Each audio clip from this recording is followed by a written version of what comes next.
એક વસ્તુ યાદ રાખો, ભગવાનની કૃપા છે કે આપણી બધી ઈચ્છાઓ એ પૂરી નથી કરતો. જો આપણી બધી ઈચ્છાઓ એ પૂરી કરે ને તો આપણે જ આપણું જીવન નર્ક બનાવી લઈએ. કારણ કે માણસને ઈચ્છાઓ કરતા ક્યાં આવડે છે, વિચાર કરતા ક્યાં આવડે છે, સંકલ્પો કરતા એને ક્યાં આવડે છે. એની કૃપા છે કે આપણી ધારેલી બધી ઈચ્છાઓ એ પૂરી નથી કરી રહી. નહીં તો આપણે જ આપણું જીવન આપણા હાથે નર્ક બનાવી લઈએ. એના સમય દ્રૌપદીને જ્યારે પેલું આંગળી કપાઈ ભગવાનની ને પાટા ગોતવા નીકળ્યા અને દ્રૌપદીએ સાડીની શીરો ફાડીને બાંધી દીધું અને ભગવાન તાતણા ગણી રહ્યા છે. 999 તાતણા થયા અને જો બીજા જ દિવસે 999 સાડી લાવીને દ્રૌપદીને ગિફ્ટ આપી દીધી હોત તો ઇતિહાસના પાનાઓમાં ન લખાત. પણ જ્યારે ચીર ખેંચાતા હતા, મોટા મોટા મહાપુરુષોએ પણ મસ્તક ઝુકાવી લીધા, કોઈ સાથ નહોતું આપતું, ત્યારે મારો દ્વારિકાધીશ દ્વારિકાથી દોડતો આવી ચીર ભરે અને ત્યારે એ ઇતિહાસના પાનાઓમાં લખાય. જ્યારે બધા સાથ મૂકી દે ત્યારે પરમાત્મા દોડતો આવીને ચીર ભરતો. એ યોગ્ય સમય આવીને આપે છે. અને માણસને ખબર નથી હોતી કે મારી ધારેલી વસ્તુનો સમય સાચો કયો. જો વસ્તુઓ બધી સારી હોય પણ સાચા સમયે મળે ને એ જરૂરી છે. નાનું બાળક મોટી ઈચ્છાઓ કરે પણ આપણે જાણીએ છીએ ક્યારે ન અપાય. જેમ 6 મહિનાનું બાળક હોય અને સામે મોટી મોટી વાનગીઓ પડી હોય, એ ખાવાની જીદ કરે પણ માં ન આપે, કારણ કે એને ખબર છે કે ખાવાની ઈચ્છા છે પણ પચાવવાની શક્તિ હજી નથી. આપણી બધી જ મનોકામનાઓ એવી જ હોય છે, ખાવાની ઈચ્છા હોય છે પણ પચાવવાની શક્તિ નથી હોતી. અને એટલે જ પરમાત્મા રૂપી માં એ કોળીઓ મુખમાં મૂકતું નથી. મોટા ભાગના આપણા સંકલ્પો, આપણી મનોકામનાઓ એવી જ હોય. ખાવાની ઈચ્છા તત્પરતા હોય, દોડીએ એની તરફ, પણ પચાવવાની તાકાત ન હોય. એવી જ આપણી ઈચ્છાઓ. પરમાત્મા એ સમય નથી આપતો, માં નથી આપતો. યોગ્ય સમય માણસ જાણતો નથી. નાના બાળકને કસમય કોઈ વસ્તુ ના અપાય, એની સમજણ નથી લ્યો. અત્યારના સમયની સૌથી મોટી સમાજની ચિંતા એ જ છે કે બાળકને જે 20 વર્ષે ખબર પડવી જોઈએ આજે 10 વર્ષે સમજી જાય. આજે સમાજની સૌથી મોટી ચિંતા એ થઈ રહી છે કે માણસની જાતિ એના સમયથી વધારેનું જાણી રહી છે. અને એટલે જ આજનું ભણતર, આજનું સમજણ, આજના ટીવી, આજના મોબાઈલ, આજના ઇન્ટરનેટ, આ બધા એક સૌથી મોટું દૂષણ સમાજને એ આપ્યું છે કે સમયથી પહેલાની સમજણ આપી છે. અને એ જ સમાજના નાશનું કારણ બની રહ્યું છે. આજે ચેતવાનું છે, આજે ક્યાં રોકાવું એ માણસને ખબર નથી. બસ છે એટલે મેળવી. આ સૌથી મોટી નાદાની છે સમાજ. કયા સમયે કઈ વસ્તુ સમજવી ને મેળવવી, આજે વિવેકની સમાજને જરૂર છે. ક્યાંક રોકાવાની જરૂર છે. કારમાં 140 ની સ્પીડ લખેલી હોય એનો અર્થ એ નથી થતો કે 140 જ ચલાવવું. આજે સમાજમાં તમે જુઓ, આજે અમેરિકા જાઓ, યુકે જાઓ, વધારે ફાસ્ટ ચાલી શકે એવી કાર બની રહી છે, રોડ પર સ્પીડ ઘટી રહી છે. ત્યાં પેલા માપ લખ્યા હોય ને 50 માઇલ, 40 માઇલ, 30 માઇલ ઘટાવતા જાય અને કાર સ્પીડથી વધારતા જાય. સ્પીડ ધીમી કરવાની સમાજને આજે જરૂર પડી છે. સમજણ, શક્તિ, સામર્થ્ય ખૂબ વધી રહ્યું છે. તમે જો પેલા 5 વર્ષે બાળક બોલતા શીખતું, કેટલા દિવસે તો આંખ ખોલતું, આજે જન્મે આંખ ખોલી તરત શીખતું થઈ જાય. આજના 60 વર્ષના દાદાને મોબાઈલ ચલાવતા મોડું આવડે, 5 વર્ષનો છોકરો પહેલા શીખી જાય. અત્યારે તો અપલોડ થઈને જ આવે છે બધા, કે ભગવાન બધાને બધું સોફ્ટવેર નાખીને જ મોકલે. જન્મે ત્યારથી 2 વસ્તુ ફેવરેટ હોય નાના બાળકોની, એક રિમોટ ને બીજો મોબાઈલ. તમે કેટલાય સારા રમકડા લાવો એ મૂકી દેશે, પણ રિમોટ પહેલા પકડશે, મોબાઈલ પહેલા પકડશે. જોઈ લે. એવી રમકડાનો મોબાઈલ લાવો તો એમાં એને જરા ઇન્ટરેસ્ટ ના હોય, એને તો પેલો સાચો જ રમવો હોય. તો જે દાદાને ના આવડતું હોય એના પુત્રને પહેલા આવડી જતું. ને પ્રભુ બધું સેટ કરીને જ અત્યારની જનરેશનને તો મોકલે છે. પણ 140 ની સ્પીડ કારમાં હોય એનો અર્થ એ નથી થતો કે 140 જવું. સ્કૂલનો ઝોન આવે તો વધારે સ્પીડ ઘટી જાય, હાઈવે આવે તો સ્પીડ વધે. એટલે ક્યાં કેવી સ્પીડ રાખવી એ ટ્રાફિકના સંચાલન માટે જરૂરી છે, એમ જીવનના સમાજના સંચાલન માટે ક્યાં કેટલી સ્પીડે જવું, કોણે કેટલું જવું. જેમ પેલો નવો શીખ્યો હોય એલ હોય, પછી એને વધારે ઇમ્પ્રૂવ કરવામાં આવે, એમ એક એની સિસ્ટમ છે. એમ સંસાર ને સમાજને ચલાવવાની પણ એક સિસ્ટમ છે. એને જ્યારે તોડીએ છે ત્યારે એક્સિડન્ટ સિવાય બીજું કઈ થતું નાશ થાય. અને એનો જ ભય આજના સંતો મહાત્મા આચાર્યોને છે. જે રીતે સ્પીડ વધી છે સમાજની, સંસારની, સમજની, સામર્થ્યની, સગવડતાએ માણસને કેવો નિર્બળ કરી દીધો, કેવો નિર્બળ કરી દીધો. માણસને સગવડતા કમજોર કરતી જાય. વિજ્ઞાનની શોધો માણસને પરાધીન કરતી જાય છે. જેટલી શોધ, જેટલી વસ્તુઓ મળે, જેટલી સગવડતામાં માણસ પરાધીન થતો જાય. પહેલા 200 વર્ષ પહેલા લાઈટ નહોતી તો શું બધા દુખી જતા? પણ આજે જાય તો આપણે કેટલા બધા દુખી થઈ જઈએ. વિજ્ઞાને જેટલી શોધ કરી એટલો માણસ પરાધીન થતો. પહેલા મોબાઈલ નહોતું તો શું બધા જીવતા નતા? આજે મોબાઈલ વગર ઘરથી નીકળતા બીક લાગે કે રસ્તામાં કઈ થયું તો. પહેલા નહોતા નીકળતા બધા. પણ ઇન્સિક્યોરિટી, સગવડતા માણસને ઇન્સિક્યોર બનાવતી એનો ભય છે. જો બાળકને ચલાવતા શીખવીએ તો હાથ પકડીએ, પણ અમુક સમય આવે પછી હાથ છોડવો પડે જેથી ચાલતો થાય. પણ ખોળામાં જ લઈને ફરો એ ચાલતો ન થાય. એમ માણસને પુરુષાર્થવાદી, શ્રમવાદી બનાવવો પડે. બહુ સગવડતા માણસને પરાધીન કરી દે. મામકાહ પાંડવાસ્તે, મારા ને પાંડુ પુત્રો, આ મારું ને તારું, સમાજને ભાગલા કરે. ભાગ પડવા એ માણસની વૃત્તિ છે, બહુ સહજ વૃત્તિ છે. અને બધે જ તમને ભાગ દેખાય. ધર્મ રૂપે, સમાજ રૂપે, દેશ રૂપે, સંસ્થા રૂપે, મંડળ રૂપે. અને એવું નથી એક જ મંડળ હોય તો એમાં 4-4 ના ગ્રુપ જુદા હોય. કારણ કે માણસને ભાગલા ગમે, એની વૃત્તિ છે ભાગ પડે. અને એ જ સાધારણ મનુષ્યની વૃત્તિ આ ધૃતરાષ્ટ્રમાં દેખાય. એક સાધારણ મોહમાં ફસાયેલો સંસારી વ્યક્તિ કેવો હોય એ ધૃતરાષ્ટ્રના ચરિત્રમાં આપણને દેખાય. કેટલું આકર્ષણ એને એના પરિવાર માટે, એના દીકરાઓ માટે, એના બાળકો માટે, એક સાધારણ વ્યક્તિનો મોહ કેવો હોય એ દેખાય. મામકાહ પાંડવાશ્ચૈ, સગા નાના ભાઈના દીકરા પરાયા લાગે છે. એના જ નથી? શું સગા ભાઈના દીકરાઓ એના નથી? પણ એને પરાયા લાગે છે.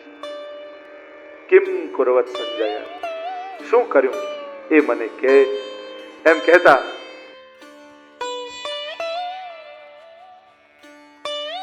રાજા એટલે દુર્યોધન વ્યૂહમાં ગોઠવાયેલી, વજ્ર વ્યૂહમાં ગોઠવેલી પાંડવોની છે. જો વ્યૂહના પણ અનેક પ્રકાર છે. ચક્રવ્યૂહ, વજ્રવ્યૂહ. કહેવાય છે કે પ્રારંભમાં પાંડવોની સેના વજ્રવ્યૂહમાં ગોઠવાય. વજ્રનો જેવો આકાર હોય. અને જ્યારે દુર્યોધને જોયું અને પાંડવોની સેનાને જોઈ, આચાર્ય ઉપસંગમને, આચાર્ય એવા દ્રોણાચાર્ય પાસે જઈને દુર્યોધને કહ્યું, પાંડવોની સેના જોઈ ક્યાંક અજ્ઞાત ભય દુર્યોધનના મનમાં છે. અને ભય આવે એટલે માણસ જેમ બીક લાગે તો કેમ માણસ જોર જોરથી બોલવા લાગે. ઠાકોરજીનું નામ લે જોર જોરથી. જો તમે એમ ઘરમાં એમ બેઠા બેઠા એમના કેમ પાઠ કરતા હોય, મંદિરમાં બેઠા બેઠા કરતા હોય, અને એનાથી ઉલટું ક્યારેક ઘરમાં કોઈ ના હોય, તમે એકલા હો, લાઈટ જતી રહે ને જોર જોરથી વરસાદ પડવા લાગે, વીજળીઓ ચમકવા લાગે, અને ત્યારે જે યમનાષ્ટક થાય સીધું નાભીમાંથી નીકળે. ત્યારે ભય હોય ત્યારે જોર જોરથી માણસ પુકાર, જોરથી બોલીને પણ અજ્ઞાત રૂપે પોતાને સાંત્વના આપે છે કે બીજું કોઈ છે, કોઈ મારી પાસે છે, કોઈક છે, ક્યાંક વસ્તી છે. એક અજ્ઞાત સંતોષ એના મનને આપતો હોય છે. માણસ ભયમાં હોય ત્યારે આવી વૃત્તિ કરે. અને એટલે દુર્યોધનના મનમાં ક્યાંક ભય છે. ક્યાંક દુર્યોધનને પણ ખબર છે કે હું હારવાનું છું. પેલું આમ પેલું કહે છે કે જયારે સહદેવને પૂછવા કે એવી લોકકથા છે, એવું કઈક બહુ શાસ્ત્રોક્ત વાત નથી. તો સહદેવને પૂછવા જાય કે ભવિષ્યની ખબર હોય કે શું થવાનું છે, કે 18 દિવસ યુદ્ધ ચાલશે, તું હારીશ ને મરી જઈશ. તો કે મારો બચવાનો ઉપાય છે? તો કે કોઈ મહાત્મા તને આશ્રય આપે તો તું બચે. એવો મહાત્મા છે કોણ? ભીષ્મજી. ભીષ્મજી તને આશ્રય આપે તો તું બચી જાય. ભીષ્મજી મને કેમ આશ્રય આપે? કે એમની બુદ્ધિ બગડે તો તને આશ્રય આપે, મારી રક્ષા કરે. તો કે એમની બુદ્ધિ બગડે કઈ રીતે? તો કે કોઈ દુષ્ટનું અન્ન એટલું ખાય તો એની બુદ્ધિ બગડે. તો દુર્યોધને પૂછ્યું એવું દુષ્ટ છે કોણ? કે તું. બધાને મારીને તારે જીવવું છે, તારાથી મોટો દુષ્ટ કોણ? અને એટલે જ આપણે ત્યાં કહેવાય ને, ગમે ત્યાં ગમે ત્યારે ગમે તે ખાવાથી બુદ્ધિ બગડે. 4 પ્રકારના મારા ભક્તો છે. 4 પ્રકારના ભક્તોની વાત પરમાત્માએ કહી. આર્તો, જિજ્ઞાસુ, અર્થાર્થી અને જ્ઞાની. આ 4 પ્રકારના ભક્તો મને ભજે છે. સર્વ ભક્તોનું વર્ગીકરણ કરો તો કે આ 4 પ્રકારના ભક્તો છે. 4 પાર્ટમાં ડિવાઈડ કરી શકાય, વર્ગીકરણ કરી શકાય. પહેલું કહ્યું આર્ત. દુઃખને કારણે દુઃખના નિવારણ કરવા માટે જે ભગવાનના શરણે જાય. આપણે તો 2 જ વસ્તુ લઈને જઈએ ભગવાન પાસે, કાં ડિમાન્ડ હોય કાં કમ્પ્લેન હોય. પ્રભુ પાસે જઈએ ત્યારે 2 જ વસ્તુ હોય, કાં કમ્પ્લેન હોય કે આમ કેમ થયું, આમ કેમ થયું, આમ કાં ડિમાન્ડ હોય, આ જોઈએ, આ જોઈએ, આ જોઈએ. આર્ત. હા, પણ ભટકવા કરતા સકામ ભાવે પણ ભગવાનના શરણે જવું. અંધશ્રદ્ધાઓમાં અને ખોટી લાલસાઓમાં ભટકવા કરતા ભગવાનની શરણે. આર્ત. કેટલા ભક્તો થયા. દ્રૌપદીને જુઓ, ચીર ખેંચાતા હતા, સભામાં વડીલો બેઠા છે, બધાની પાસે કરગરી રહી છે, અરે બચાવો દાદા વિશ્વ. અને બધા જ મસ્તક ઝુકાવીને બેસી ગયા. કોઈ ઊભું થઈને હાથ પકડવા દુશાસન તો તૈયાર નથી. રડી રહી છે આ સ્ત્રી ભર સભામાં વડીલોની આગળ. એ દુશાસન જ્યારે એના કપડાઓ વસ્ત્રો ખેંચી રહ્યો છે. સંસારે સાથ ન આપ્યો તો ભગવાનના શરણે. હે દ્વારિકાધીશ. અને ઇતિહાસ એમ લખે છે, ખેંચનારો 2 હાથ વાળો હતો, આપનારો 1000 હાથ વાળો. અને દ્વારિકાધીશ કહેવાય કે વસ્ત્રનો અવતાર ધારણ કરી અને દ્રૌપદીના શરીરમાં લપેટાતા ગયા. લૂંટનારો 2 હાથ વાળો, બચાવનારો 1000 હાથ વાળો. આ પ્રભુ આર્ત ભક્તોને આપ રક્ષા કરો છો. ભગવાન ક્યારે એમ નથી વિચારતા કે આખી જિંદગી યાદ ન કરે, દુઃખ આવ્યું ત્યારે યાદ કરે. ભગવાન તો કે તે મને બોલાવ્યો એ મારા માટે ઘણું છે. કારણ હું વ્યવહારુ નથી, હું કૃપાળુ છું. ભગવાન વ્યવહાર નથી ગણતા. આપણે કે તમે મારા લગ્નમાં નતા, હું નહીં આવું, તમે મારે ત્યાં નથી આવતા. આપણે બધામાં વ્યવહાર જોઈએ. ભગવાન વ્યવહારુ નથી, એ કૃપાળુ છે. એ બચાવવા આવશે ત્યારે તમે શું ના કર્યું એ તમને ક્યારે યાદ નથી. કે તે આમે નહોતું કર્યું, આમે નહોતું કર્યું, તે ક્યારે પાઠ ન કર્યા, તે ક્યારે માળા ન કરી, ક્યારે આવું ભગવાન નહીં ગણા. બસ દિલથી પુકાર્યો છે તે તમારા મનોરથોને પૂરા કરશે. જ્ઞાતુમ ઈચ્છા જિજ્ઞાસા, જાણવાની ઈચ્છા. ભગવાન તત્વ શું છે, ભગવાનને શું. ત્રીજો છે અર્થાર્થ, મનોકામનાની પ્રાપ્તિ માટે. મારી કામના પૂછું કે સુખી લોકો મંદિરની અંદર માંગે ને ગરીબ લોકો મંદિરની. ફરક તો માંગવાની જગ્યાનો જ છે.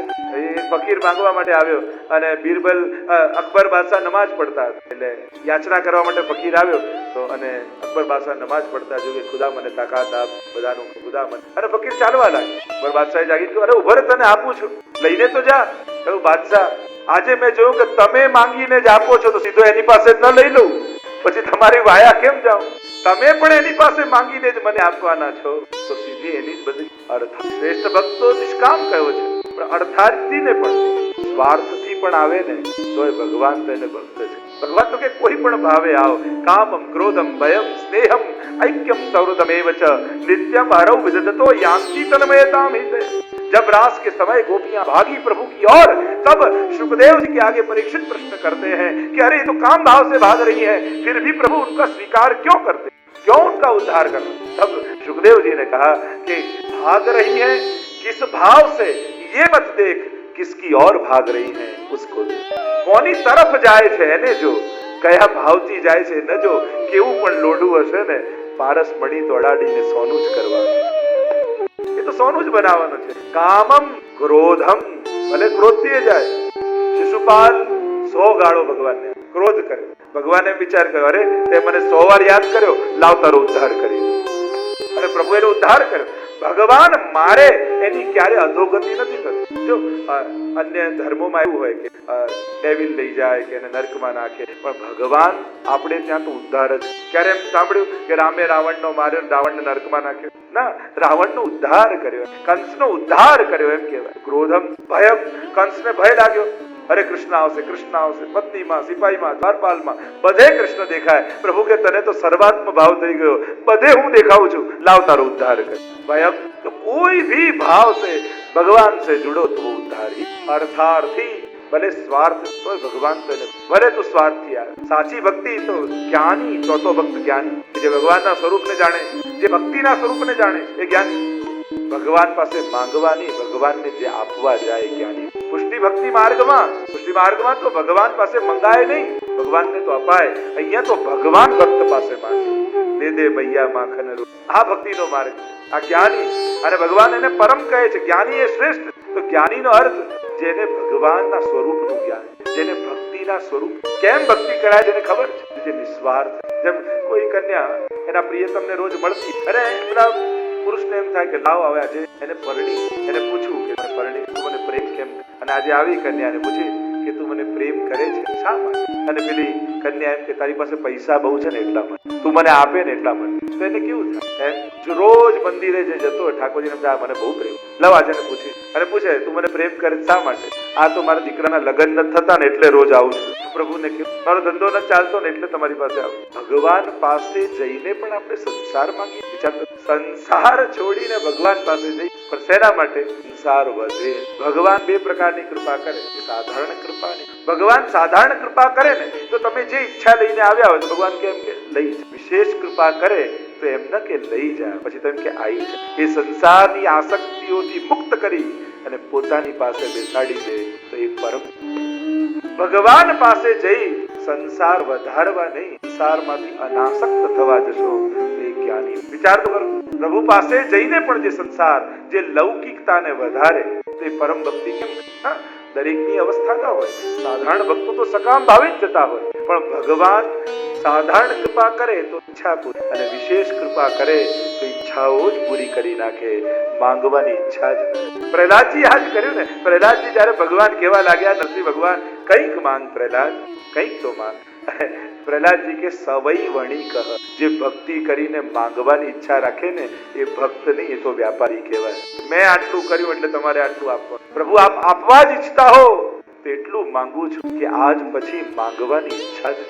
કારણ કે માંગીને મેં અગર માંગુ તુજસે તું ન દેના કુછ કો, ક્યોંકि फिर आशिक नहीं मजदूर कहलाऊं. મને પ્રેમી બનાવજે, મજદૂર ન બનાવ. કારણ કે મજૂરી કરી, આટલું કર્યું તું આટલું મજૂરી આપી દે એ તો મજદૂર કહેવાય. મને તો આશિક બનાવજે કે સદાય તું મારા ઋણમાં દટાયેલો, ટોપાયેલો. હું તને મુક્ત કરવા નથી માંગતો મારા પ્રેમ.